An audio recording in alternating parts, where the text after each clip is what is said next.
En 1942, l'océan a cessé d'être refuge.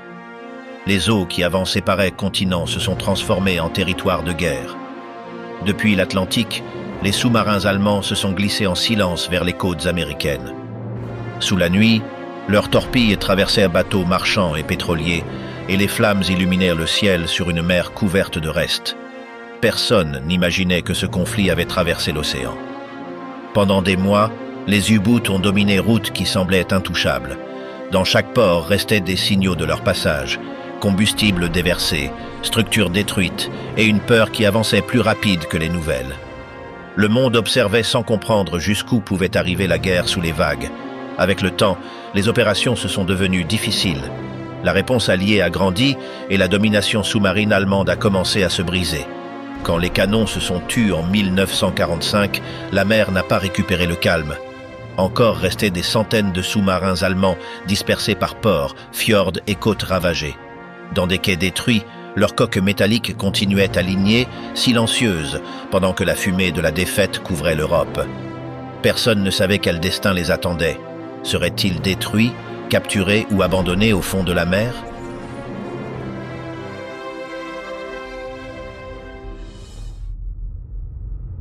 Allemagne et la résurrection de la mer. Après la défaite de 1918, l'Allemagne a perdu la base matérielle et humaine qui soutenait son pouvoir naval. Le traité de Versailles a interdit de construire sous-marins, a démantelé chantiers navals spécialisés et a dispersé le personnel qui avait formé l'élite de la guerre sous la mer. Pendant des années, l'activité navale est restée réduite à des fonctions côtières et à une administration qui tentait de maintenir opérationnelle une flotte minimale. Malgré cette apparence de résignation, l'état-major a maintenu vivant un objectif qui n'a jamais été abandonné: récupérer une force sous-marine moderne.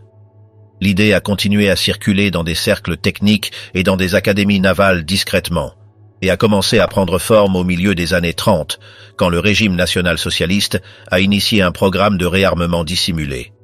En 1935, la Kriegsmarine a initié la réorganisation de sa structure navale. Des bureaux techniques qui étaient restés inactifs depuis 1919 ont été réactivés et des projets de conception qui avaient survécu dans des archives militaires ou entre les mains d'ingénieurs qui, pendant des années, avaient travaillé à l'étranger pour éluder les restrictions du traité ont été repris. Sous ordre direct de l'amirauté et avec l'aval du nouveau gouvernement, les conversations ont commencé avec des entreprises navales et avec d'anciens ingénieurs de la Kaiserliche Marine. La consigne était claire: reconstruire une flotte de sous-marins depuis zéro, bien qu'officiellement rien ne pouvait être reconnu devant la communauté internationale. Un des hommes clés de cette renaissance a été Karl Dönitz. En 1935, il a été nommé commandant de la force sous-marine allemande nouvellement rétablie. Son expérience comme capitaine de sous-marin dans la guerre antérieure lui a donné le profil idéal pour diriger la nouvelle arme navale. Depuis son bureau à Kiel, Dönitz a planifié la formation d'équipage, les programmes d'instruction et la structure tactique qui donneraient forme aux futures flottilles. La base d'entraînement sur la côte de la Baltique est devenue le point de départ pour une génération de jeunes officiers et marins qui seraient la base de la nouvelle Kriegsmarine. Durant ces premières années, l'Allemagne a agi avec une extrême précaution.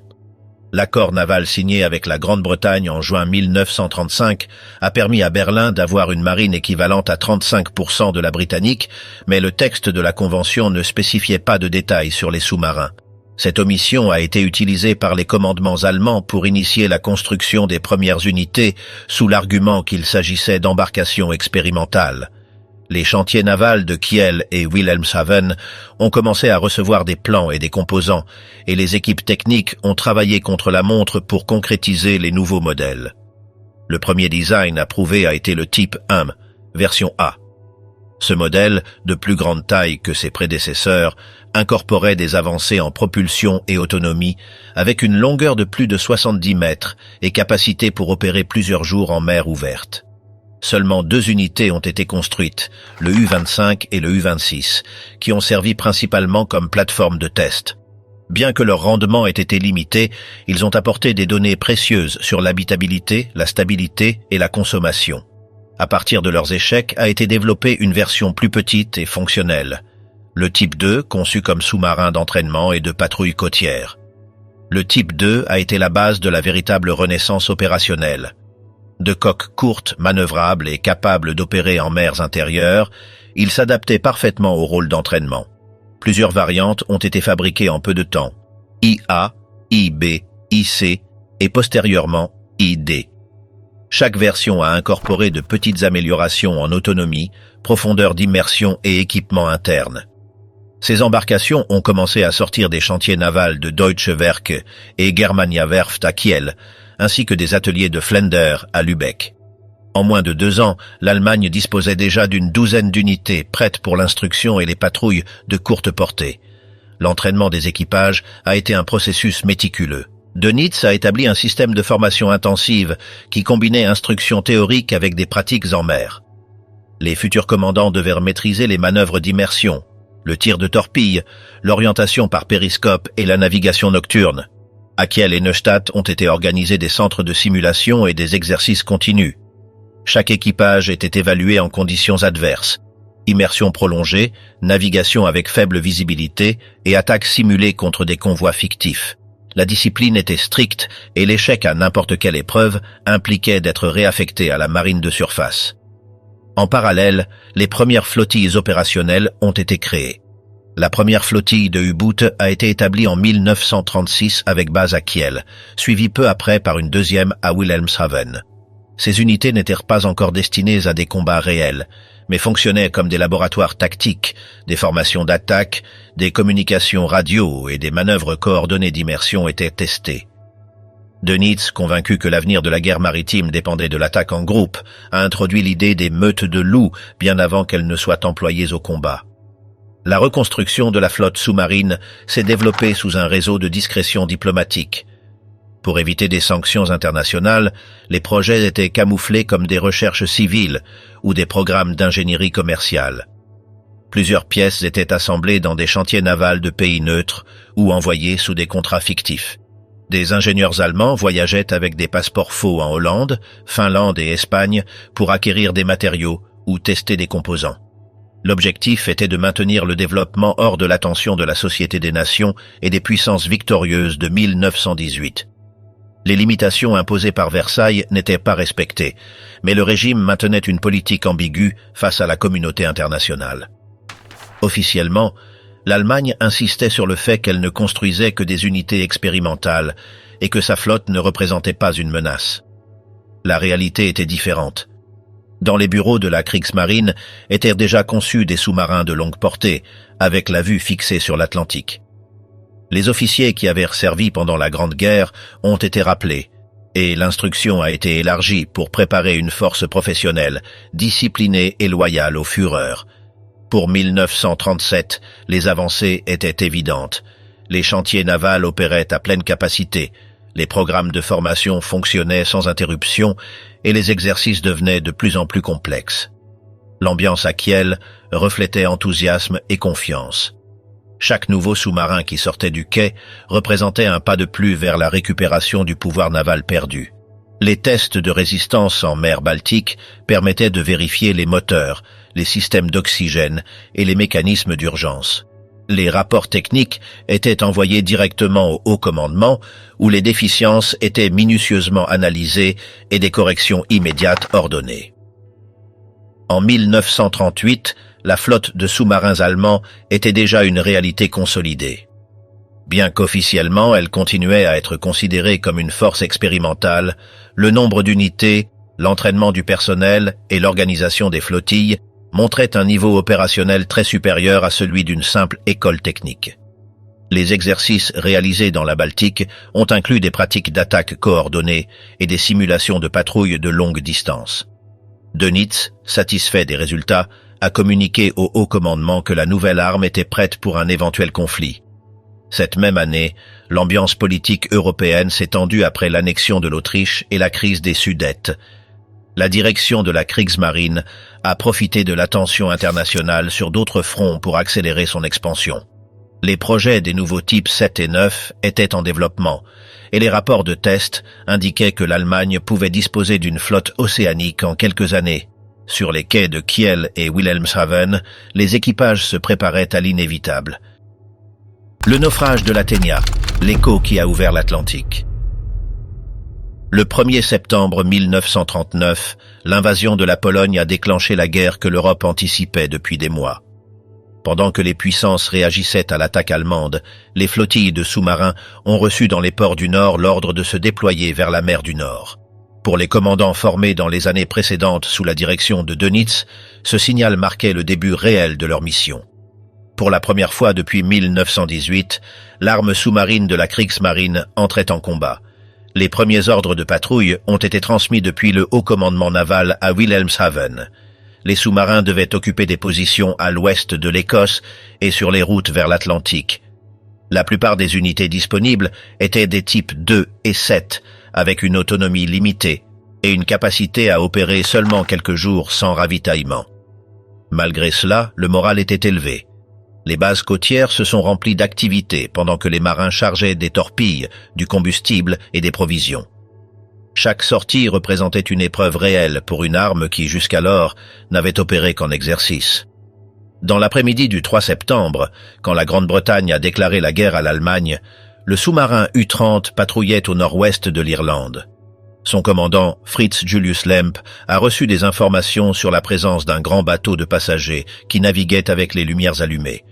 Peu après 19h30, le U-30 a tiré une torpille qui a impacté le SS Athenia, un transatlantique britannique avec plus de 1000 passagers à bord. Le navire a coulé lentement, et bien que plusieurs navires de sauvetage soient arrivés sur les lieux, plus de 100 personnes ont perdu la vie. Ce fut la première attaque allemande contre un bateau civil dans la guerre et a marqué le début d'une intense polémique internationale. Le gouvernement britannique a dénoncé l'attaque comme une violation directe des normes maritimes.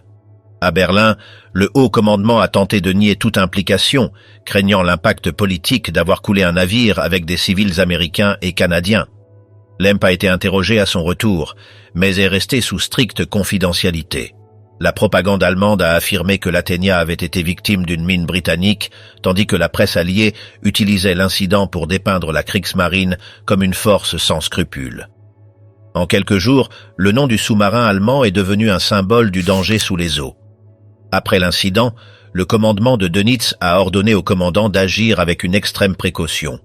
Il a été interdit d'attaquer toute embarcation civile sans identification claire, et la nécessité de respecter les règles de la guerre maritime a été réitérée. Malgré cela, les patrouilles ont continué. Pendant septembre et octobre, plus de 20 sous-marins sont sortis dans l'Atlantique Nord, affrontant des conditions sévères et des limitations logistiques. Les distances étaient longues, les ressources rares et le nombre d'unités insuffisant pour couvrir toutes les routes de convoi. Les premières semaines ont démontré les problèmes d'une flotte encore en développement. Beaucoup de sous-marins souffraient de pannes de moteurs diesel et de défaillances de systèmes électriques. Certains ont dû revenir avant de compléter leur mission par manque de pièces de rechange ou par des torpilles défectueuses. Les types 2, conçus pour des opérations côtières, se sont avérés peu adaptés à l'Atlantique. Malgré cela, plusieurs naufrages de cargos britanniques et norvégiens ont été enregistrés. Chaque succès était célébré comme une confirmation du potentiel de la nouvelle arme, mais les rapports techniques révélaient la fragilité du dispositif opérationnel. En octobre, le U-47, sous le commandement de Günther Prien, a réussi une action qui a surpris le monde. Profitant d'une nuit sans lune, le sous-marin a pénétré la baie de Scapa Flow, principale base de la flotte britannique. Naviguant entre des filets anti-sous-marins et des bouées de défense, Prien a tiré des torpilles contre le cuirassé Royal Oak. L'explosion a coulé le navire en quelques minutes, causant la mort de plus de 800 marins britanniques. Le succès a été un coup moral énorme pour le Royaume-Uni et une victoire propagandistique pour Berlin. L'exploit de Prien a démontré que les U-boots pouvaient attaquer même les lieux les plus protégés. Cependant, après l'impact initial, les limites de l'arme sous-marine sont devenues évidentes. Le nombre d'unités disponibles ne dépassait pas la trentaine, et beaucoup étaient en maintenance ou destinés à l'instruction. Dönitz a averti que la guerre sous-marine ne pourrait avoir un effet réel que si au moins 300 bateaux étaient construits. Pendant ce temps, les flottilles existantes devaient accomplir des missions de patrouille et de reconnaissance. Les commandants opéraient avec prudence, évitant les affrontements directs avec des escortes armées. Le manque d'informations météorologiques et de soutien aérien augmentait les risques. Les premières pertes n'ont pas tardé à arriver. Plusieurs sous-marins ont disparu pendant des patrouilles en mer du Nord, possiblement coulés par des charges de profondeur ou des mines. Le U-39 a été le premier à être perdu, après une tentative d'attaque ratée contre le porte-avions Ark Royal. Son équipage a été capturé, devenant les premiers prisonniers de la guerre sous-marine. Peu après, le U-42 et le U-45 ont subi le même sort. Les nouvelles étaient gardées secrètes en Allemagne pour préserver le moral, mais dans les quartiers de Kiel et Wilhelmshaven, la tension était perceptible. Les conditions de la mer du Nord en hiver rendaient la navigation difficile. Les tempêtes obligeaient à s'immerger pendant des heures, et l'humidité constante affectait les systèmes électriques. Les marins devaient supporter des températures extrêmes, des quarts épuisants et des espaces réduits. Le manque d'expérience pratique dans des missions prolongées se reflétait dans des erreurs de calcul et des problèmes de coordination. Beaucoup de commandants ont découvert que la réalité du combat différait de l'entraînement. En mer ouverte, l'isolement et l'incertitude pesaient autant que l'ennemi. Dans le domaine diplomatique, le naufrage de l'Athenia et les premières opérations des U-Boots ont généré une alarme internationale. Des États neutres, comme les États-Unis et la Suède, ont exigé le respect de la navigation civile. Washington a renforcé la surveillance dans l'Atlantique occidental, craignant que des incidents similaires n'affectent des bateaux américains.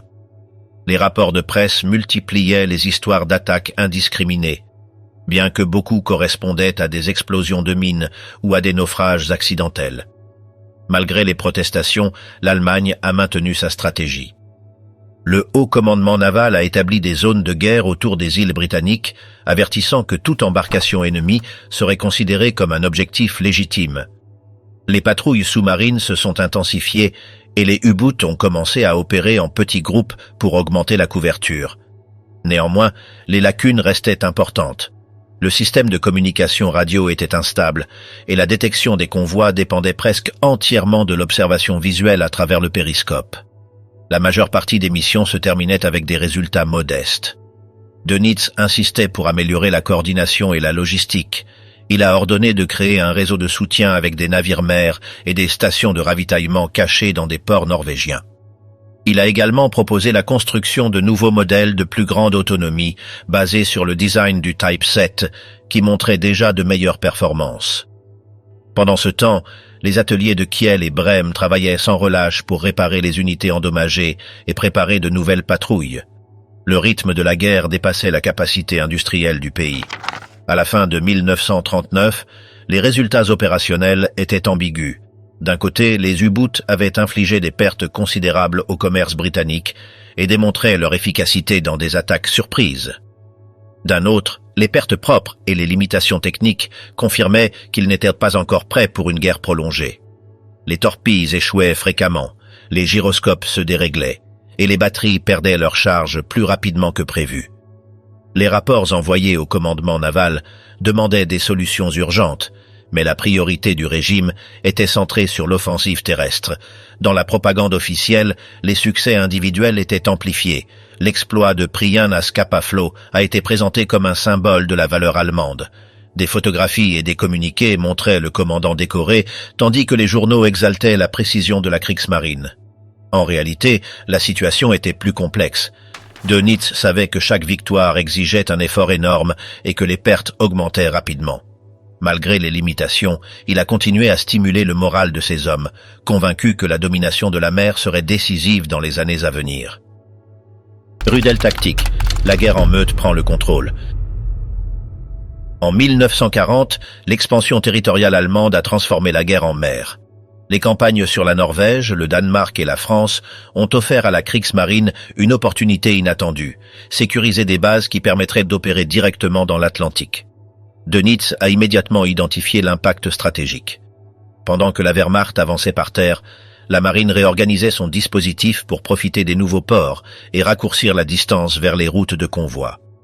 Jusqu'à ce moment, les sous-marins étaient partis presque exclusivement de Wilhelmshaven et Kiel, ce qui impliquait de traverser la mer du Nord, surveillée par les Britanniques.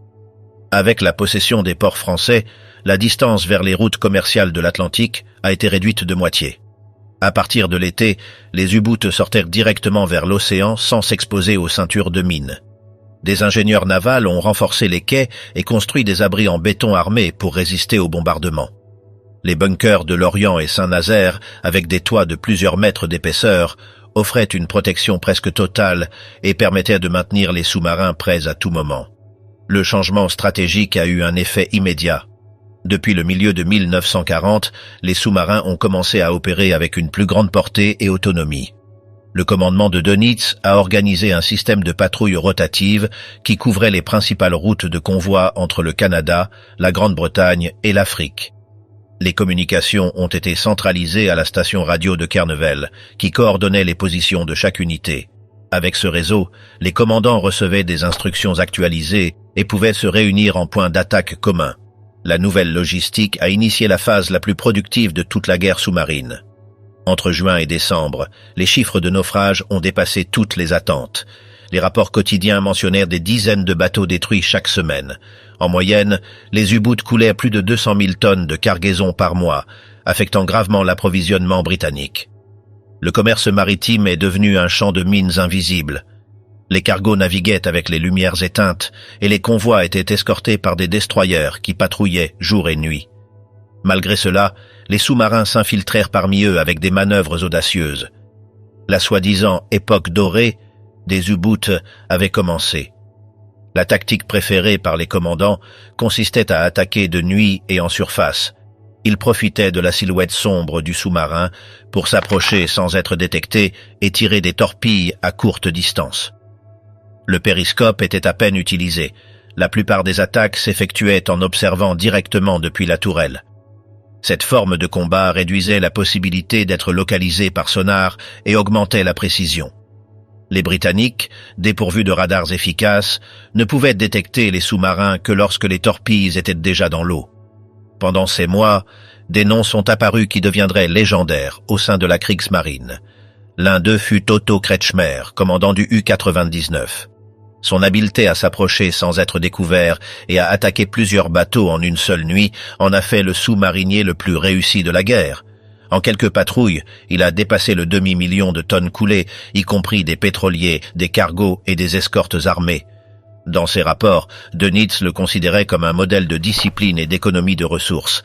Il ne gaspillait pas une seule torpille et évitait toute action inutile. Sa devise, une torpille, un bateau, est devenue un emblème pour toute la flotte. Aux côtés de Kretschmer se sont également distingués Günther Prien, Joachim Schepke et Herbert Schulze. Chacun commandait son unité avec des méthodes distinctes, mais tous partagèrent la même mentalité. Attaquer de manière précise et disparaître sans laisser de traces. Les équipages se maintenaient à la limite physique, supportant des journées d'immersion prolongées et une pénurie d'oxygène. Dans les compartiments étroits, la chaleur et l'odeur du combustible se mélangeaient à la tension constante. Malgré les conditions, le moral restait élevé. Les communiqués officiels exaltaient les réalisations et accordaient des décorations qui renforçaient l'image du U-boot comme arme invincible. Avec les nouveaux ports en fonctionnement, la flotte sous-marine a atteint son rythme de sortie maximal. Chaque jour, plusieurs sous-marins partaient de Lorient ou Brest en direction de l'Atlantique Nord. En surface, ils étaient escortés par de petits dragueurs de mines jusqu'aux eaux libres. De là, ils entreprenèrent le voyage en solitaire. Certains restaient jusqu'à 8 semaines en mer, naviguant des centaines de milles sans contact avec la terre. Pour maintenir la coordination, des horaires fixes de transmission ont été établis. Les communications codées par Enigma étaient envoyées à de brefs intervalles, réduisant le risque de localisation par radiogoniométrie ennemie. À l'été de 1940, Dönitz a commencé à appliquer de manière pratique son concept d'attaque en groupe, connu sous le nom de Rudeltaktik. L'idée était simple mais efficace. Plusieurs sous-marins patrouillaient une même zone et, en détectant un convoi, communiquaient leur position. Le commandement central ordonnait alors la concentration des unités proches pour attaquer simultanément depuis différentes directions. Cette tactique débordait la capacité de défense des escortes britanniques, qui devaient diviser leur feu et leur protection. Les convois restaient exposés et les naufrages se multipliaient. La première utilisation réussie de cette stratégie a été enregistrée dans l'Atlantique Nord en septembre. Un groupe de 7 sous-marins a intercepté un convoi venant du Canada à destination de Liverpool. Pendant 2 nuits consécutives, les U-boots ont attaqué sous différents angles, coulant plus de 10 bateaux et dispersant le reste. Les communications britanniques ont mis des heures à organiser une réponse. L'action a confirmé que le système d'attaque en meute fonctionnait et devait être appliqué à grande échelle. Les résultats ont renforcé la confiance du haut commandement allemand. À Berlin, les rapports de Dönitz étaient lus comme faisant partie des victoires globales du Reich. Des chiffres de tonnes coulées et des photographies des commandants décorés étaient publiés. Les journaux montraient des sous-marins revenant au port au milieu de foules qui applaudissaient. Chaque bateau détruit était présenté comme un coup direct à l'économie britannique. Cependant, derrière la propagande, la guerre sous-marine restait une tâche de résistance. Chaque sortie impliquait des risques énormes et un nombre croissant de pertes. Les ports français se sont transformés en véritables forteresses. Chaque base comptait des ateliers, des dépôts de torpilles, des hôpitaux et des zones de repos.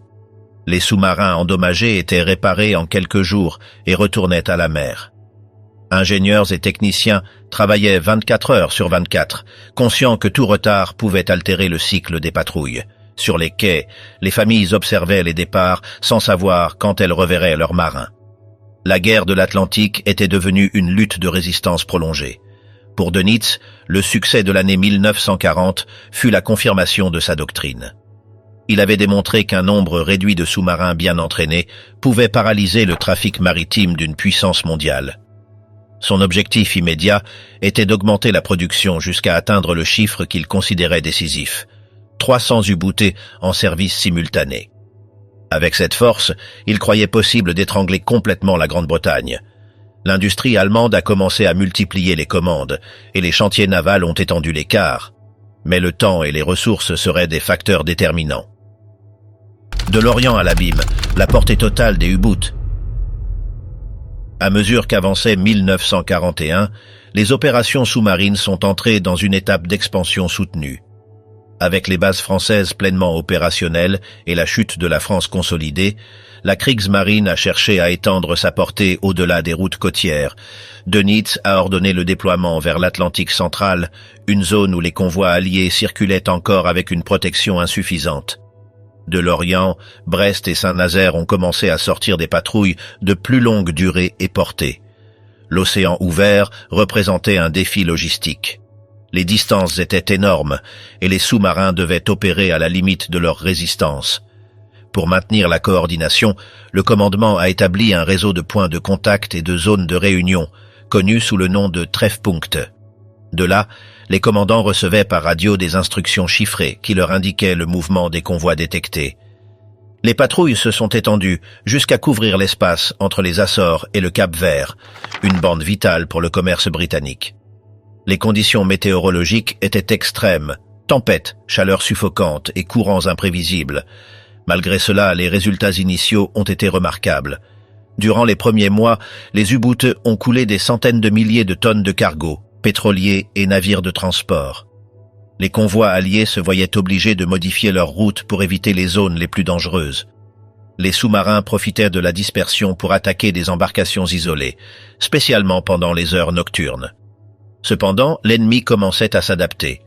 Au printemps, la Royal Navy a introduit des escortes plus rapides et mieux équipées avec de nouvelles charges de profondeur. Les Britanniques ont également développé des radars de courte portée, capables de détecter les sous-marins lorsqu'ils naviguaient en surface pendant la nuit. Les premières rencontres avec ces escortes améliorées ont mis à l'épreuve l'expérience allemande. Les commandants ont été confrontés à une menace qui jusqu'alors n'existait pas, la possibilité d'être détectés avant de tirer. Beaucoup d'attaques ont échoué en raison de l'utilisation de nouvelles manœuvres défensives des convois qui formaient des cercles fermés et répondaient par un feu coordonné. Les pertes ont augmenté. En avril, plusieurs sous-marins ont disparu dans l'Atlantique Nord sans laisser de traces. Les rapports de Dönitz reconnaissaient que la situation technique avait changé. L'adversaire avait appris rapidement. Face à cette réalité, la nécessité de modifier les tactiques s'est imposée. Les U-boots ont commencé à opérer en formation plus flexible, évitant de rester longtemps dans une même zone. Dönitz a réorganisé le schéma des patrouilles en petits groupes dispersés qui pouvaient se regrouper rapidement si un convoi était localisé. L'utilisation de transmissions codées a également été étendue pour échanger des données sur les routes et la vitesse des objectifs. Cette nouvelle adaptation a permis de maintenir l'initiative malgré le danger croissant. Une autre innovation a été l'augmentation de l'attaque coordonnée nocturne. Les sous-marins émergeaient simultanément et attaquaient depuis différentes directions pour confondre les escortes. Au lieu de s'immerger après le premier tir, plusieurs commandants restaient en surface, utilisant la vitesse pour se repositionner et lancer de nouvelles torpilles. Bien que la technique augmentait le risque, les résultats ont été efficaces. À plusieurs reprises, des convois complets ont été détruits en quelques heures.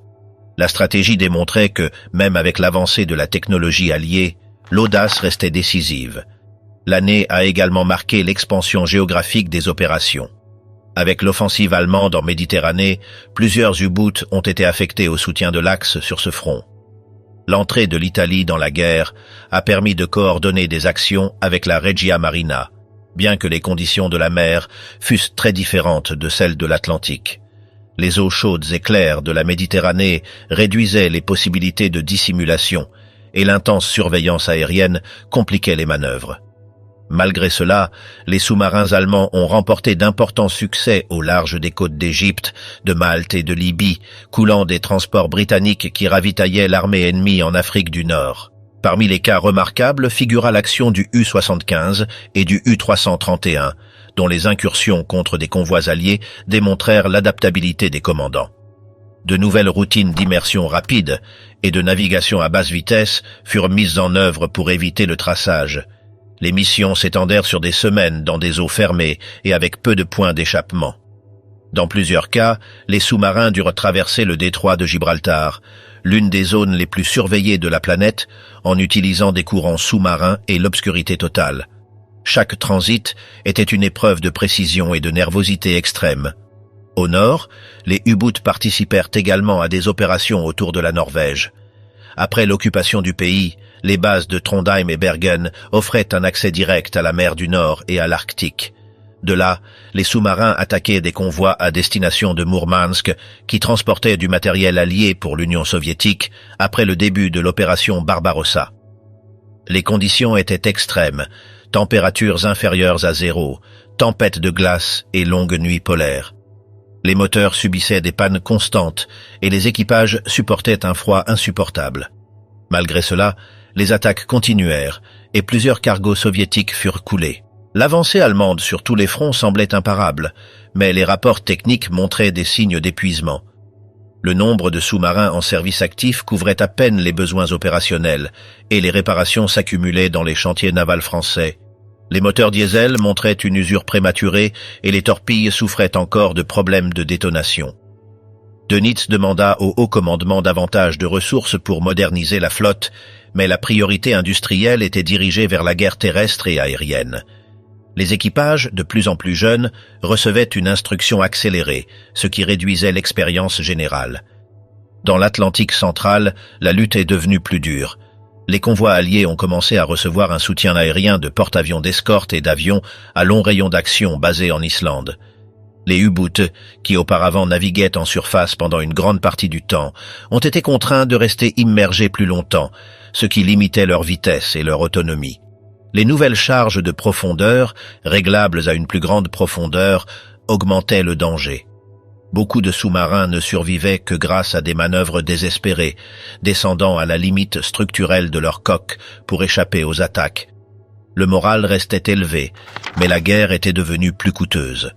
Les rapports des flottilles mentionnaient des pertes continues, spécialement dans les zones de l'Atlantique Nord, où la concentration de convois était plus grande.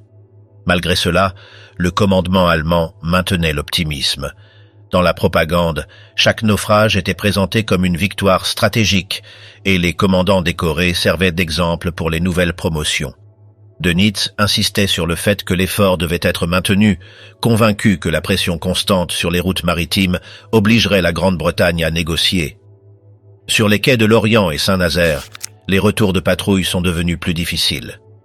Les sous-marins arrivaient endommagés, les équipages épuisés et les réserves de torpilles au minimum.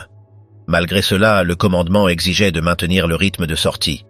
Les ingénieurs travaillaient jour et nuit à réparer les coques perforées et les systèmes électriques endommagés. Chaque unité qui retournait à la mer était célébrée comme un symbole de résistance. Mais l'équilibre avait changé. La guerre de l'Atlantique n'était plus sous contrôle allemand. Le feu devant New York, 1942. Dans les premiers mois de 1942, la guerre sous-marine a changé de scène. Après 2 ans d'opérations concentrées dans l'Atlantique Nord et la Méditerranée, la Kriegsmarine a décidé de porter l'offensive directement sur la côte orientale des États-Unis. Dönitz avait observé que la défense côtière nord-américaine restait faible et que les convois alliés se concentraient dans l'Atlantique central. L'entrée officielle des États-Unis dans la guerre offrait un nouveau front et l'opération Paukenschlag a été conçue pour profiter de cette opportunité. Au début de janvier, 5 sous-marins type 9 ont appareillé des bases françaises en direction de l'Atlantique occidental. C'étaient des unités à long rayon d'action, capables d'opérer pendant plus de 3 mois sans soutien. La traversée jusqu'aux côtes américaines a duré près de 2 semaines. Les commandants ont reçu l'ordre d'agir de manière indépendante, attaquant tout objectif marchand ou militaire qu'ils trouveraient entre Terre-Neuve et le golfe du Mexique. Dönitz était confiant que la surprise serait totale. Les renseignements allemands informaient que les États-Unis n'avaient pas établi de patrouille régulière ni adopté de mesures d'obscurcissement côtier. Les prévisions se sont confirmées à peine les premiers sous-marins sont arrivés devant la côte. Pendant la nuit du 13 janvier 1942, le U-123, sous le commandement de Reinhard Ardegen, a aperçu les lumières des gratte-ciel de New York depuis la mer. À quelques milles de la côte, les navires marchands naviguaient avec les lumières allumées, visibles à des kilomètres de distance. Ardegen a attaqué immédiatement, coulant 2 pétroliers en quelques heures. Pendant les jours suivants, d'autres embarcations ont été atteintes devant Long Island et le New Jersey.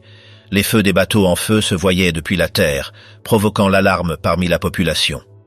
Dans les semaines suivantes, l'opération a atteint un rythme sans précédent.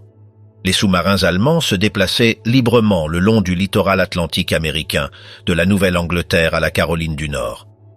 En moins d'1 mois, ils ont coulé des dizaines de bateaux sans subir de pertes. Le manque de coordination entre la marine américaine et la garde côtière facilitait les attaques.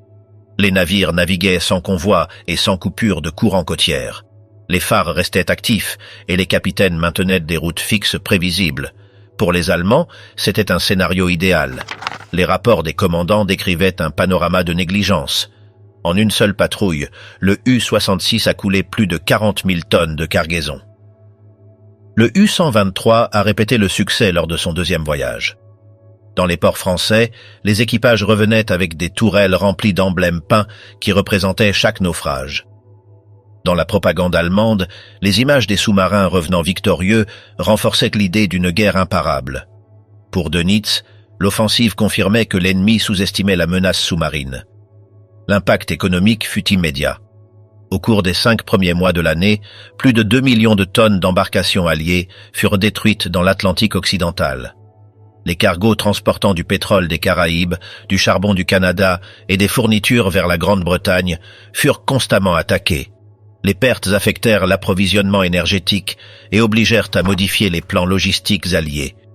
Les médias américains commencèrent à publier des rapports de navires incendiés au large de leurs plages. Dans certaines zones, les épaves des navires échoués devinrent un spectacle pour les habitants locaux. Malgré l'ampleur du désastre, la réponse américaine fut lente. Pendant des semaines, les autorités discutèrent de l'opportunité de mettre en œuvre des convois côtiers. La marine insistait pour prioriser la protection des routes transatlantiques, tandis que les autorités civiles minimisaient le danger sur leur propre littoral. Dönitz profita de cette indécision et élargit l'opération. De nouveaux sous-marins rejoignirent l'offensive, étendant les attaques vers le sud, au large de la Floride, du golfe du Mexique et des Antilles. L'ampleur du front surprit même les commandements allemands. Le succès, cependant, commença à montrer des limites. Le nombre de sous-marins disponibles restait insuffisant pour maintenir une pression continue. Les longs trajets depuis l'Europe usaient les moteurs et réduisaient l'autonomie. Les équipages supportèrent des patrouilles allant jusqu'à 90 jours dans des conditions de plus en plus difficiles. Dans plusieurs cas, les sous-marins durent revenir avec de graves avaries. La distance empêchait un soutien logistique efficace et le manque de bases dans l'hémisphère occidental devenait un désavantage structurel.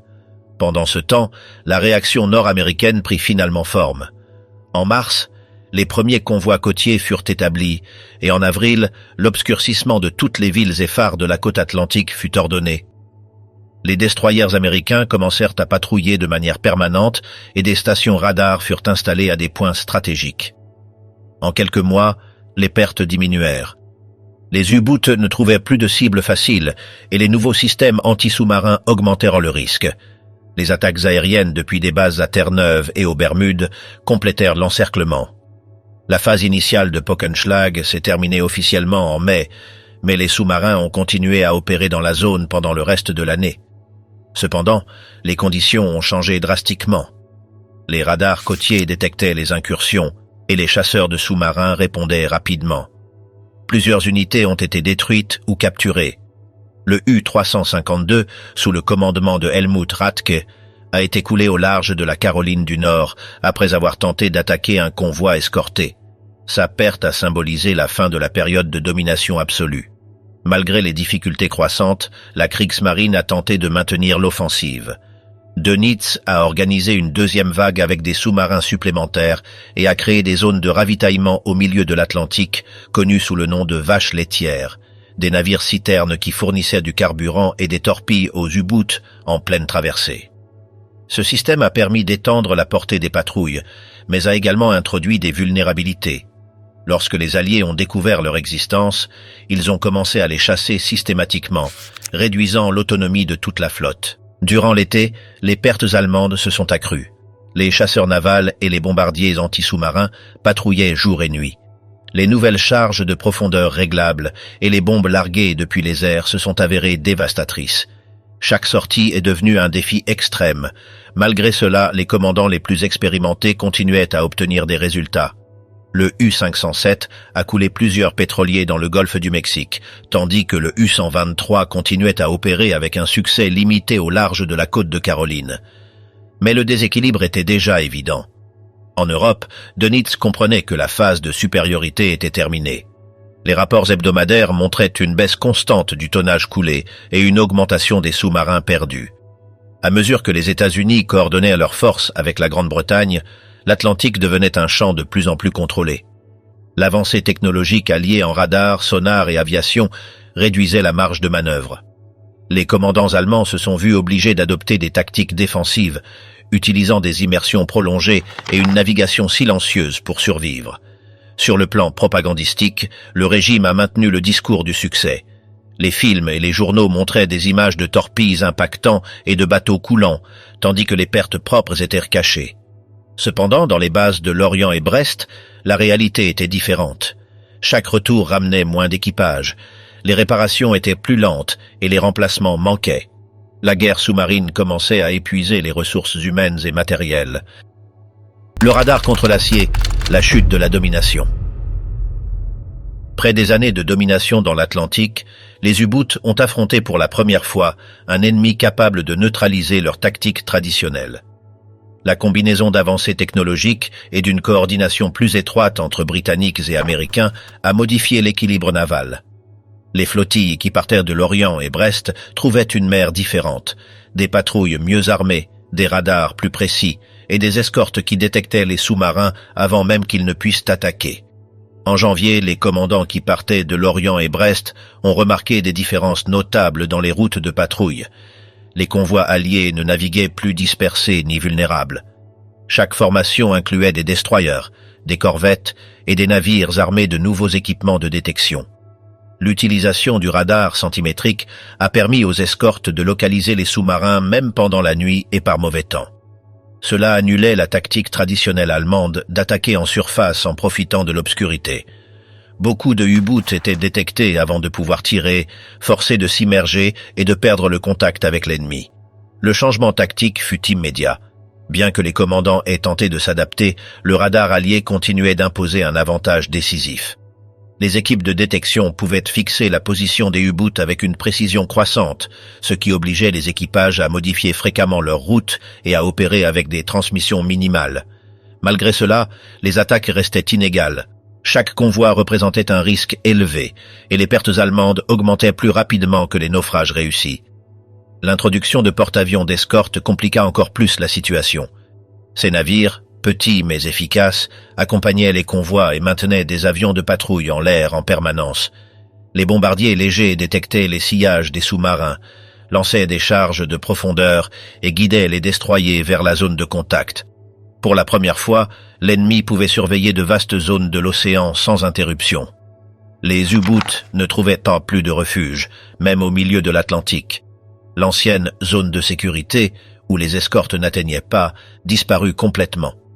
Durant l'hiver et le printemps, les pertes ont atteint des niveaux sans précédent.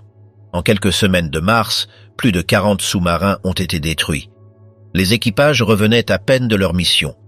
Beaucoup disparaissaient, sans laisser de traces, coulés avec tous leurs hommes après de violentes chasses.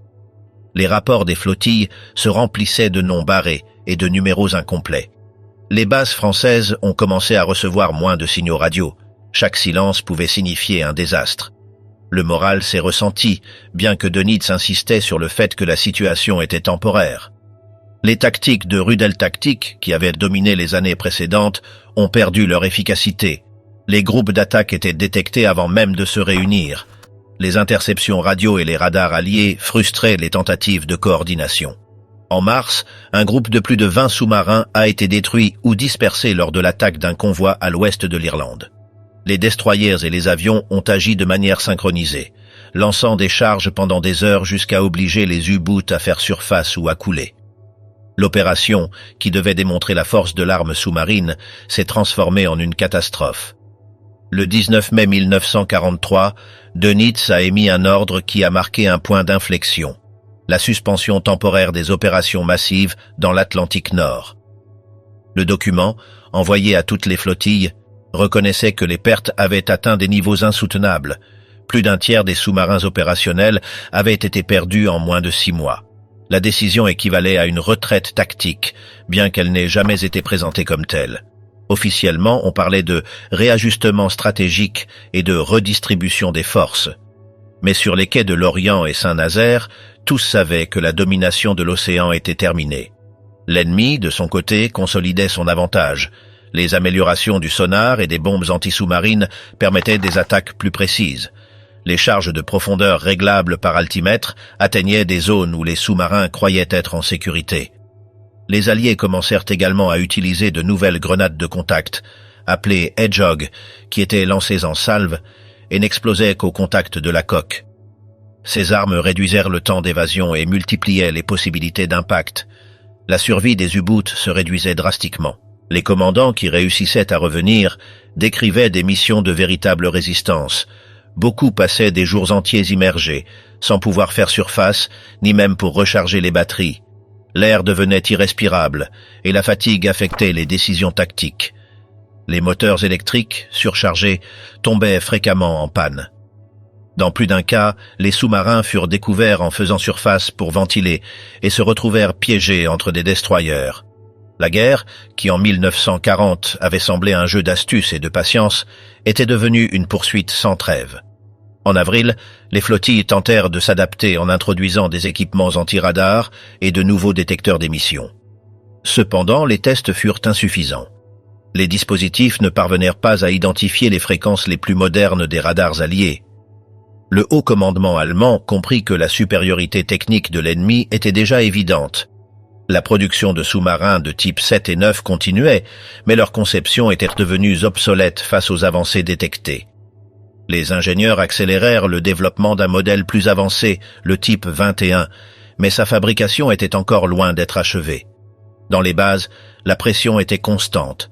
Les ateliers travaillaient jour et nuit à réparer les coques perforées et à remplacer les tourelles détruites. Les jeunes recrues recevaient des cours de quelques semaines seulement avant d'être envoyés en mer. Les équipages vétérans diminuaient rapidement. La propagande continuait de montrer des images de retour triomphal, mais en réalité, chaque mission était un risque quasi suicidaire. Les marins savaient que la probabilité de revenir se réduisait à chaque patrouille. Dönitz, qui avait succédé à Raeder comme commandant en chef de la marine, était confronté à une crise qui affectait tant l'aspect militaire que moral.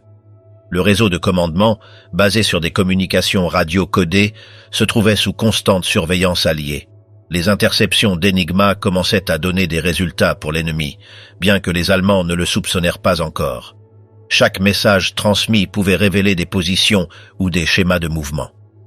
À mesure que plus de sous-marins étaient perdus, le contrôle effectif sur l'Atlantique s'évanouissait.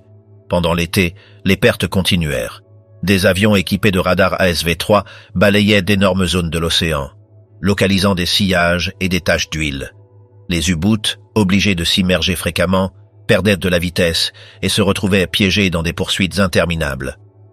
En juillet, la situation était critique. Plus de 200 unités avaient été détruites depuis janvier et la production n'atteignait pas à les remplacer.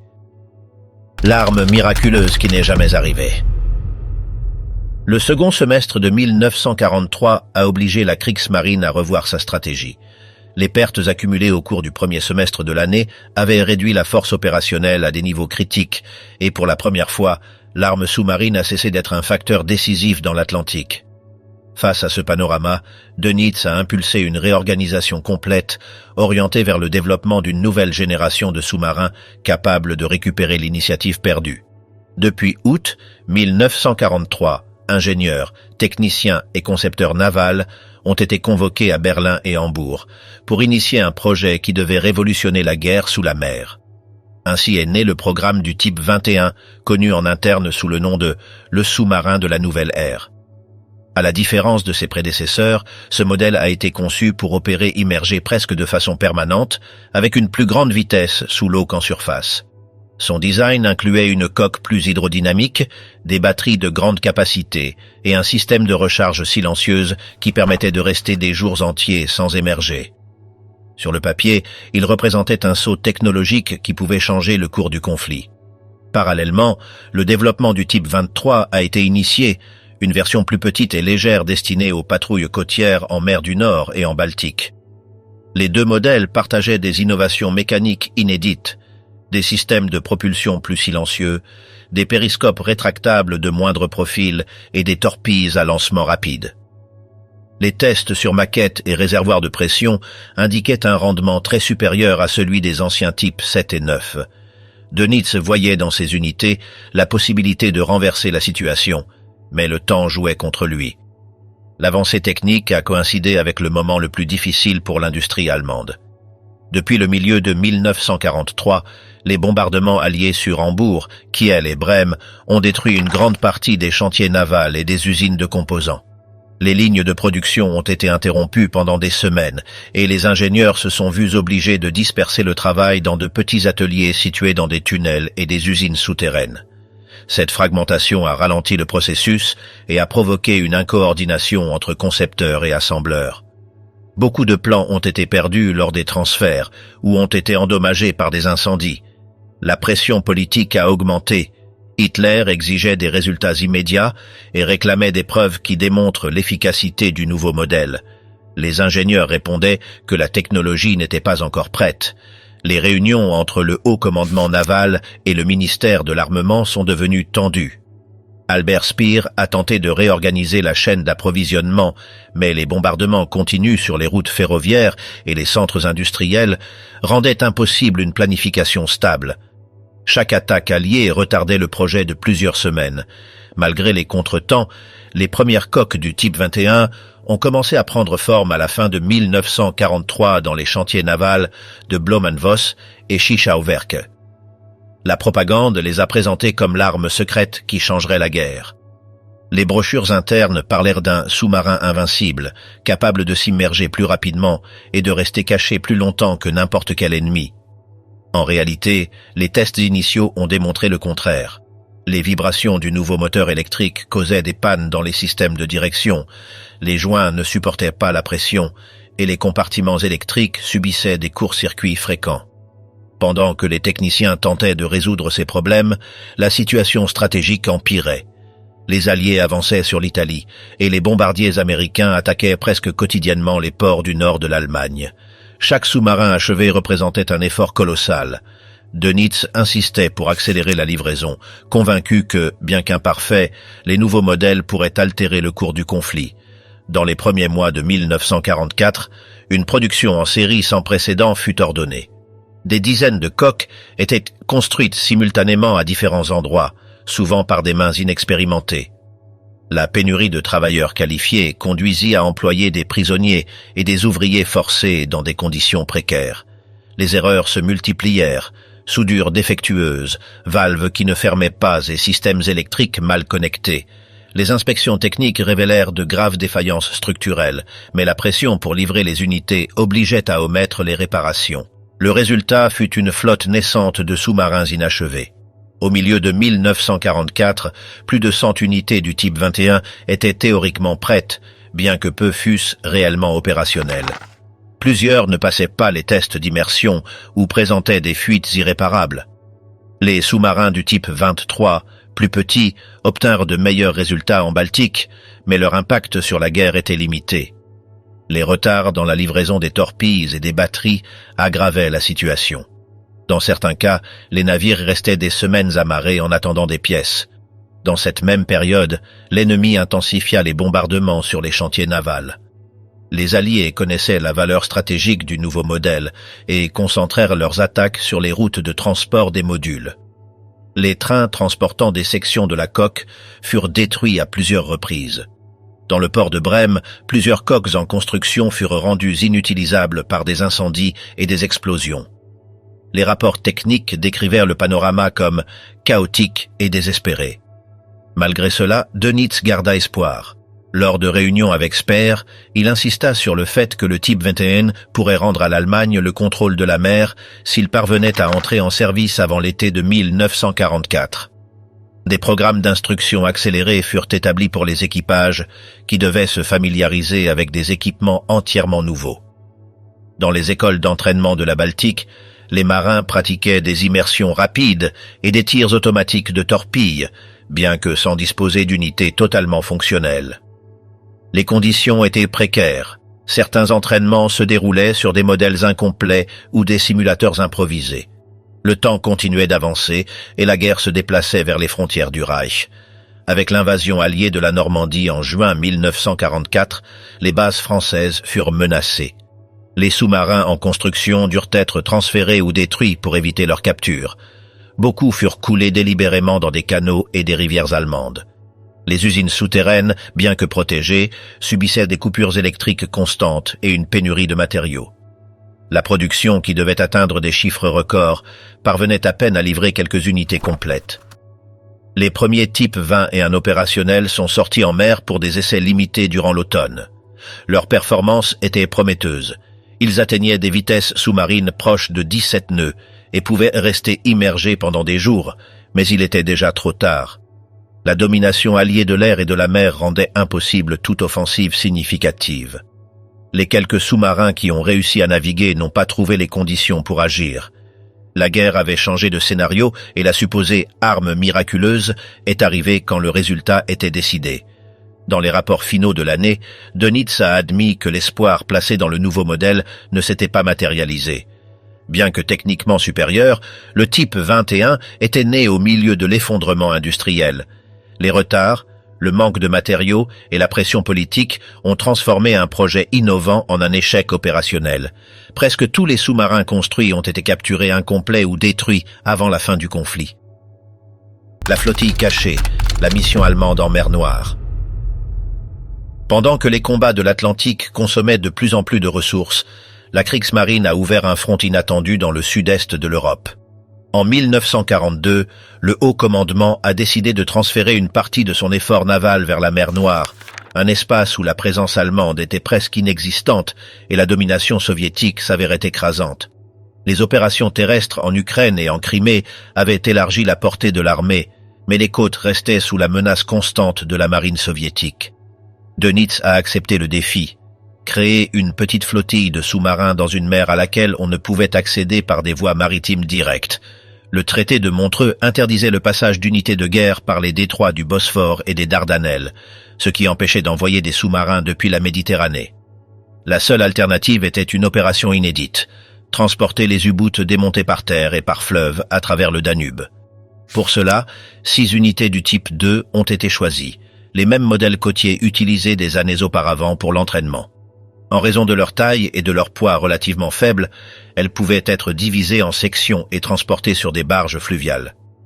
Au printemps de 1942, la manœuvre a commencé. Dans les chantiers navals de Kiel et Hambourg, les unités sélectionnées ont été démontées. Chaque coque a été coupée en 3 parties et chargée dans des wagons ferroviaires spéciaux. Depuis l'Allemagne, les convois ont traversé l'Autriche, la Hongrie et la Yougoslavie, jusqu'à arriver au chantier naval roumain de Galatie. Là, des techniciens allemands et des ouvriers locaux ont initié le réassemblage sous stricte surveillance militaire. Le voyage complet, du nord du Reich jusqu'au delta du Danube, a duré plusieurs semaines et a été réalisé en secret absolu pour éviter des représailles ou des sabotages. En juin, les premiers sous-marins reconstruits furent mis à l'eau dans le port roumain de Constanta, sur la côte occidentale de la mer Noire. Ils reçurent de nouvelles dénominations: U9, U18, U19, U20, U23 et U24, formant la soi-disant flottille 30 de U-boot. Bien que petites, ces unités étaient équipées de torpilles de 533 mm et pouvaient s'immerger jusqu'à 80 mètres. Dönitz les considéra adaptés pour des patrouilles côtières et des attaques contre des convois soviétiques qui ravitaillaient les ports de Sébastopol, Tuapse et Batumi. La logistique fut l'un des plus grands défis. L'approvisionnement en torpilles, carburant et pièces de rechange devait arriver d'Allemagne par la même voie fluviale qui avait servi au transport initial. Toute avarie ou perte en cours de route retardait les opérations. Le manque d'ateliers spécialisés obligeait à improviser des réparations avec des matériaux locaux. À Constanta, des cales flottantes et des dépôts souterrains furent aménagés pour stocker les provisions, mais l'entretien restait précaire. Les premières patrouilles commencèrent au milieu de l'été. Les U-boots allemands s'aventurèrent dans des eaux inconnues, caractérisées par des courants variables et une faible profondeur. Ils opéraient en solitaire, utilisant les passages étroits entre la côte roumaine et la côte soviétique. Leur tâche principale consistait à intercepter les convois transportant des troupes et des fournitures vers le Caucase. Les attaques étaient menées de nuit, profitant de la faible surveillance ennemie à ce stade initial. Durant les premiers mois, les résultats furent modestes, mais encourageants. Plusieurs embarcations soviétiques mineures furent coulées, et les rapports initiaux soulignèrent la surprise de l'ennemi face à la présence de sous-marins allemands. Le commandement soviétique, habitué à dominer la mer sans opposition significative, réagit rapidement en renforçant la surveillance et en déployant des chasseurs anti-sous-marins. À partir de l'hiver 1942, la lutte en mer Noire s'intensifia. Les conditions opérationnelles étaient très différentes de celles de l'Atlantique. La salinité et la température propres à la mer Noire affectaient le rendement des torpilles et des moteurs, et les équipages rencontrèrent des problèmes constants de corrosion et de fuite. L'approvisionnement en batteries et en pièces électriques dépendait d'envois irréguliers par chemin de fer depuis Vienne ou Budapest. Chaque pièce mettait des semaines à arriver, et les sous-marins passaient de longues périodes inactifs au port. Le climat représentait également un obstacle. Les hivers rigoureux gelaient partiellement les quais et rendaient les sorties difficiles. En été, les tempêtes soudaines du littoral caucasien obligeaient à interrompre les patrouilles. Malgré ces difficultés, la flottille 30 a maintenu son activité pendant toute l'année 1943. Durant cette période, les U-boots ont coulé plusieurs transports soviétiques et de petits navires d'escorte.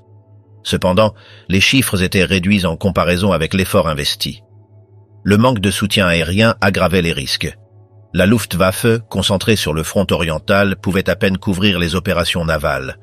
Les sous-marins agissaient sans protection, et tout repérage aérien ennemi signifiait un danger mortel. Les chasseurs soviétiques lançaient des charges improvisées à basse altitude, obligeant les U-boots à des immersions forcées qui endommageaient les systèmes électriques. Pour améliorer la coordination, le commandement allemand a établi une base secondaire à Yalta pendant l'occupation de la Crimée. De là, des patrouilles plus proches du front étaient dirigées, mais la situation restait précaire. Le manque de carburant limitait les sorties, et la pénurie de pièces réduisait la disponibilité opérationnelle à seulement 3 ou 4 unités actives en même temps. En 1943, les avancées soviétiques sur terre commencèrent à menacer directement les bases allemandes. Le siège de Sébastopol et la reconquête ultérieure de la péninsule de Crimée placèrent Constanta sous risque de bombardement. Malgré cela, Dönitz ordonna de maintenir les opérations le plus longtemps possible. Les sous-marins continuaient d'attaquer des navires de ravitaillement et des mines ennemies, bien que chaque mission devienne plus dangereuse. Les pertes commencèrent à s'accumuler. En août 1943, le U-18 fut gravement endommagé après une attaque aérienne et fut déclaré inutilisable. Quelques mois plus tard, le U-9 subit un accident mécanique et fut mis hors service. Avec chaque perte, la flottille se réduisait et la capacité de maintenir la guerre en mer Noire diminuait. Les rapports des commandants décrivaient une situation d'usure extrême, moteurs surchauffés, pénurie d'oxygène et épuisement des équipages. L'offensive soviétique de 1944 a mis fin définitivement aux opérations. En avril, l'armée rouge a récupéré la Crimée et a avancé vers la Roumanie. Le haut commandement a ordonné d'évacuer tout le matériel possible de Constanta, mais le transfert des sous-marins était irréalisable. Les accès fluviaux étaient bloqués et les ports du Danube se trouvaient sous attaque. Face à l'impossibilité de s'échapper, les commandants ont reçu l'ordre de détruire leurs propres embarcations pour éviter qu'elles ne tombent entre les mains ennemies. Entre le 20 et le 26 août 1944, les 5 derniers sous-marins de la flottille 30 ont été coulés délibérément dans le port de Constanta. Les équipages ont ouvert les vannes d'inondation et ont abandonné les navires pendant qu'ils s'immergeaient lentement. Les restes sont restés au fond du quai, visibles encore des semaines plus tard. Certains marins ont réussi à évacuer par terre vers l'Allemagne. D'autres ont été capturés par les forces soviétiques. Avec ce geste a pris fin la présence allemande en mer Noire. L'autosabotage a marqué la clôture d'une opération aussi singulière qu'infructueuse. En 2 ans d'activité, la flottille avait démontré une capacité technique admirable, mais les limitations géographiques et logistiques ont annulé tout impact stratégique. Les sous-marins, conçus pour l'Atlantique, ne se sont jamais complètement adaptés aux eaux fermées de la mer Noire. Les alliés soviétiques ont récupéré plusieurs coques semi-coulées et les ont remorquées pour leur étude. Certains ont été réparés et utilisés brièvement pour des tâches d'entraînement. Des décennies plus tard, des archéologues marins ont retrouvé les restes de ces unités au large des côtes roumaines, rappelant l'histoire peu connue d'une guerre sous-marine menée dans une mer sans issue sur l'océan. Opération Regenbogen, la flotte qui s'est détruite elle-même. En 1945, la Kriegsmarine affrontait sa phase finale. Les bases atlantiques, isolées par mer et terre, supportaient des bombardements constants et la capacité opérationnelle des U-boots était déjà minimale. La plupart des unités étaient immobilisées par manque de carburant, dommages accumulés ou absence d'équipage. Malgré cela, le commandement naval a tenté de maintenir une apparence de résistance pendant que le front s'approchait du territoire allemand. Dönitz, qui depuis 1943 avait remplacé Raeder comme commandant en chef de la marine, a essayé de maintenir le moral parmi ses hommes. Les ordres de patrouille continuèrent de sortir de son quartier général à Flensburg, bien que de moins en moins d'unités répondaient. Beaucoup de sous-marins étaient endommagés ou sans équipage disponible. D'autres, fraîchement terminés, n'avaient jamais navigué. Le front terrestre s'approchait rapidement, et les bases qui avaient été des symboles de la domination allemande, comme Lorient, Saint-Nazaire, La Rochelle et Brest, étaient encerclées par des divisions alliées. Au nord, Wilhelmshaven et Kiel recevaient des bombardements quotidiens qui transformèrent les chantiers navals en ruines. Malgré la situation, quelques équipages ont continué à sortir en mer. Depuis la Norvège et le Danemark, des patrouilles de courte durée ont été organisées, principalement avec des unités type 7 et 23. Ces petits sous-marins, conçus pour des opérations côtières, attaquèrent des navires alliés en mer du Nord et en Baltique. Les résultats furent minimes. La supériorité aérienne et navale ennemie rendait presque impossible tout succès. En quelques semaines, la guerre sous-marine s'est transformée en une série de missions de sacrifice. Les commandants savaient que peu d'équipages reviendraient. En janvier et février, les Alliés ont avancé sur les ports français encore occupés. Les garnisons allemandes ont résisté jusqu'à épuisement de leurs fournitures. Les bases fortifiées de Lorient et Saint-Nazaire, construites avec des toits en béton de plusieurs mètres, ont supporté les attaques aériennes, mais sont restées complètement isolées. Les sous-marins piégés à l'intérieur sont devenus de simples monuments immobiles. La Kriegsmarine avait perdu la capacité d'opérer dans l'Atlantique. Pendant ce temps, les chantiers navals du Nord continuaient d'être bombardés sans relâche. À Kiel, les ateliers de montage ont été entièrement détruits et à Wilhelmshaven, les quais se sont remplis de restes d'embarcations calcinées. Les ingénieurs tentaient de maintenir opérationnels les derniers sous-marins disponibles, mais il n'y avait plus assez de carburant ni de torpilles en quantité. Les ateliers pouvaient à peine réparer des dommages mineurs. La guerre était arrivée aux portes de l'Allemagne elle-même. Face à l'imminente défaite, Dönitz commença à planifier la dernière phase de la flotte. Son objectif était d'empêcher que les sous-marins ne tombent entre les mains ennemies.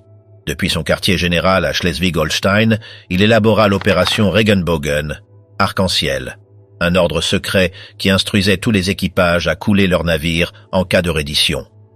Le plan suivait le même principe que les autosabotages de la Première Guerre mondiale à Scapa Flow, détruire le matériel plutôt que de le livrer. Dönitz argumentait que les sous-marins étaient un symbole de l'honneur naval et ne devaient pas être utilisés par d'autres puissances. En avril, le chaos s'empara des bases. L'avancée alliée depuis l'ouest et soviétique depuis l'est refermait l'étau sur l'Allemagne. Les sous-marins amarrés en Baltique reçurent l'ordre d'évacuer civils et soldats vers le nord.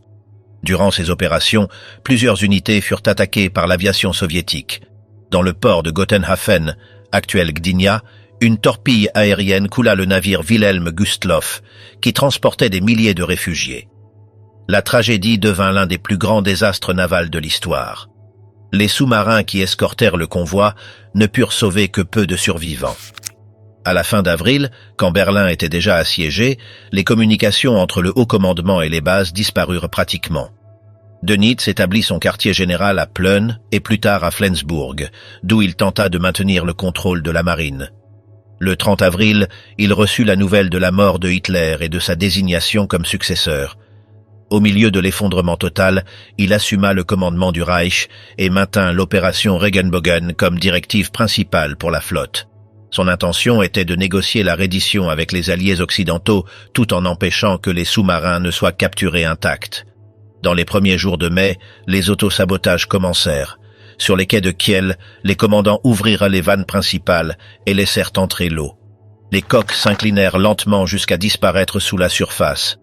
À Wilhelmshaven, plus d'une douzaine d'unités furent coulées de manière coordonnée. À Hambourg, le personnel technique détruisit plans, périscopes et équipements de communication avant d'abandonner les ateliers. À Flensburg, Dönitz envoya un message final à toutes les flottilles. Accomplissez votre devoir jusqu'au bout. Malgré cela, tous les commandants ne suivirent pas l'ordre. Certains décidèrent de se rendre pour éviter davantage de pertes humaines. En Norvège, plusieurs sous-marins livrèrent leurs drapeaux sans combattre. D'autres tentèrent de fuir vers le nord, dans l'espoir d'atteindre des ports neutres. Peu y parvinrent. Les chasseurs alliés surveillaient les routes de la mer du Nord et coulèrent plusieurs unités qui tentèrent de s'échapper. Les eaux au large du Danemark se remplirent de restes de coques et de taches de carburant. Le 7 mai 1945, l'Allemagne signa la capitulation totale. Dönitz, qui n'avait gouverné qu'une semaine, ordonna de suspendre l'opération Regenbogen pour éviter des représailles alliées. À ce moment-là, plus de 150 sous-marins avaient déjà cessé d'être opérationnels, tandis qu'une centaine se rendit dans les jours suivants aux Britanniques et aux Américains. À Lorient et Saint-Nazaire, les Alliés trouvèrent des dizaines de U-boots intacts, encore avec des torpilles dans leurs tubes. Les équipages se rendirent sans résistance. Les Alliés ont rapidement organisé l'opération Deadlight, destinée à éliminer les sous-marins capturés. Dans les mois suivants, la plupart ont été remorqués dans l'Atlantique et coulés délibérément. Seules quelques unités ont été conservées pour études ou expositions. Le U-977 et le U-530 ont réussi à s'échapper temporairement, arrivant des mois plus tard dans des ports d'Amérique du Sud, mais leur arrivée n'a pas altéré le résultat final. La flotte sous-marine allemande avait cessé d'exister. Sur les quais de Wilhelmshaven, les eaux étaient couvertes de débris. Les bases, qui furent autrefois des forteresses invulnérables, se transformèrent en cimetières métalliques. Les équipages survivants furent faits prisonniers. Beaucoup de marins passèrent des années dans des camps alliés avant de retourner en Allemagne. Dönitz fut arrêté dans son quartier général de Flensburg et plus tard jugé à Nuremberg, où il défendit la conduite de son arme et affirma avoir agi par devoir et non par idéologie. Avec la fin de la guerre, les restes de la flotte furent répartis entre les puissances victorieuses. L'Union soviétique, le Royaume-Uni et les États-Unis étudièrent les modèles avancés type 21 et 23 pour appliquer leurs innovations à leurs propres programmes sous-marins. Ainsi, l'ingénierie allemande survécut dans la technologie d'après-guerre, même lorsque la Kriegsmarine avait disparu. Dans les années suivantes, certaines coques coulées furent renflouées et démantelées, mais beaucoup restèrent au fond de la mer. Sur les côtes d'Allemagne, de Norvège et de France, on conserve encore les restes de dizaines de U-boots détruits pendant ces jours de chaos. Chacun représente un fragment de la fin d'une ère, celle des hommes qui combattirent sous l'eau, croyant jusqu'au dernier moment que leur sacrifice avait un sens. Des ennemis aux reliques, le destin final des sous-marins allemands. La guerre était terminée, mais les sous-marins du Reich restaient présents dans la pensée des puissances victorieuses. Quand l'Allemagne a signé la reddition en mai 1945, plus de 100 U-boots restaient intacts dans différents ports européens. Les Alliés ont compris que cette flotte, construite avec une technologie avancée, représentait à la fois un danger potentiel et une opportunité pour l'étude. Ainsi est née l'opération Deadlight, le plus grand naufrage planifié de sous-marins de l'histoire. Sous contrôle britannique, le plan a été mis en œuvre en novembre 1945. Les U-boots capturés ont été concentrés dans les ports écossais de Loch Ryan et Londonderry, où des techniciens et marins alliés ont réalisé des inventaires détaillés. Au total, plus de 150 unités ont été enregistrées, la plupart des types 7 et 9, bien qu'il y ait eu aussi des exemplaires des nouvelles séries 21 et 23.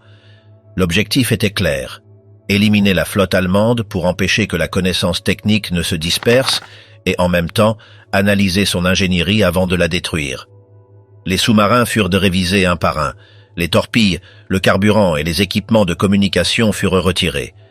Beaucoup présentaient des dommages de guerre, mais d'autres étaient en parfait état de conservation. Pendant des semaines, les quais écossais se remplirent de coques grises alignées en silence, avec les insignes encore visibles sur leur tour. En décembre, les premiers remorqueurs commencèrent à les traîner en haute mer, en direction des points désignés pour leur sabordage. La procédure était routinière, bien que non exempte de danger. Chaque sous-marin était amarré à un remorqueur et conduit à environ 100 milles au nord-ouest de l'Irlande. Là, les vannes étaient ouvertes, où des charges explosives étaient placées dans la coque. Certains coulèrent lentement, d'autres se brisèrent en deux par les courants ou les tempêtes. À plusieurs reprises, les bateaux se détachèrent de leurs amarres et coulèrent avant d'atteindre la zone prévue. À la fin de l'opération, plus de 110 U-boots gisaient au fond de l'Atlantique. Pendant que les Britanniques menaient Deadlight, les autres puissances commencèrent à sélectionner les unités qu'elles conserveraient pour analyse. Les États-Unis, le Royaume-Uni et l'Union soviétique s'accordaient à dire que la technologie allemande surpassait à plusieurs égards celle de leur propre flotte. Les modèles type 21 et 23 suscitèrent un intérêt particulier pour leur vitesse immergée, la conception de la coque et le système de batterie à grande autonomie. Les Américains ont transféré quelques exemplaires au port de Portsmouth, puis à Groton, où des ingénieurs navals ont inspecté chaque détail.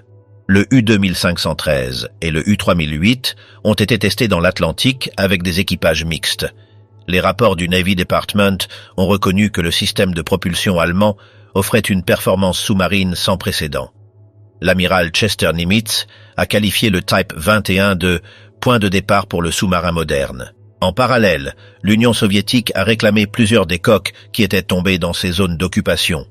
Dans les chantiers navals de Szczecin et Gdynia, les techniciens soviétiques ont démonté des équipements, copié des plans et adapté une partie de la technologie pour leurs futurs modèles, projet 613 et projet 611, qui serviraient de base pour la nouvelle génération de sous-marins d'après-guerre.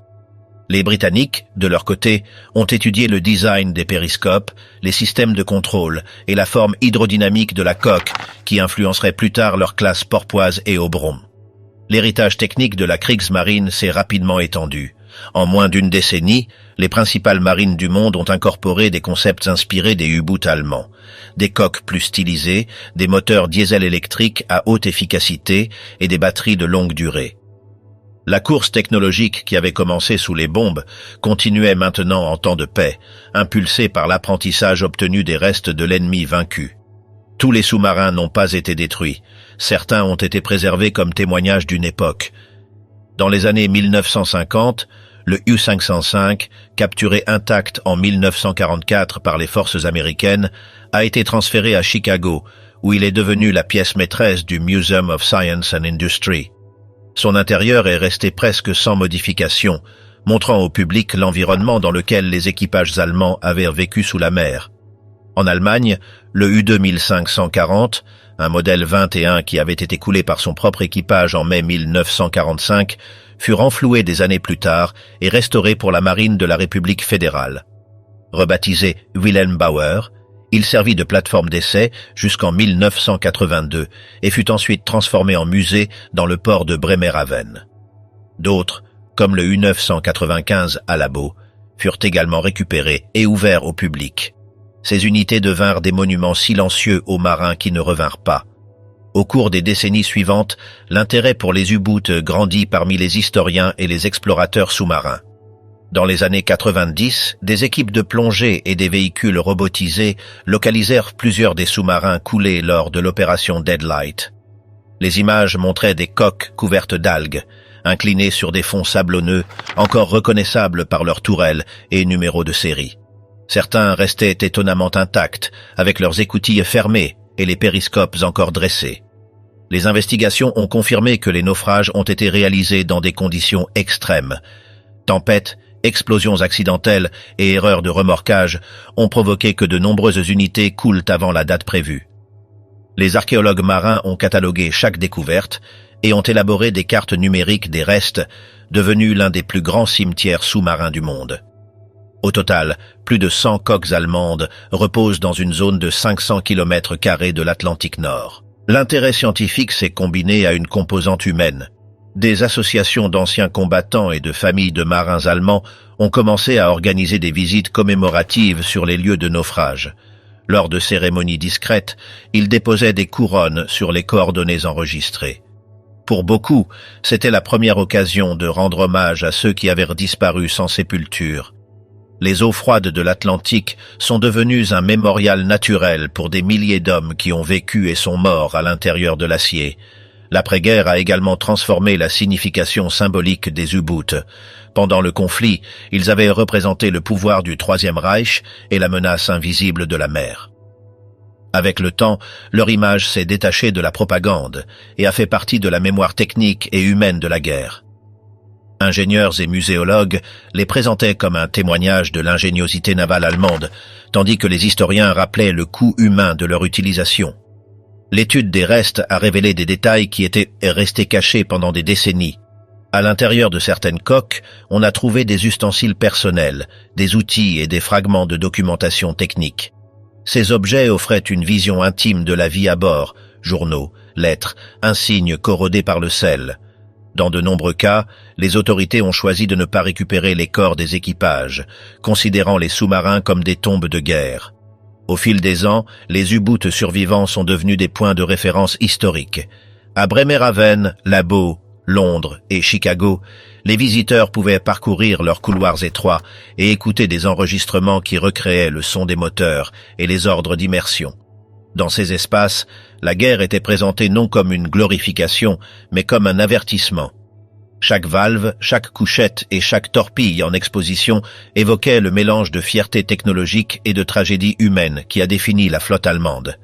L'héritage technique fut également profond. Les innovations des types 21 et 23 ont marqué le début de l'ère des sous-marins modernes. Leurs solutions mécaniques ont influencé le développement des unités nucléaires ultérieures, des premiers modèles américains Nautilus aux soviétiques Hotel et Foxtrot.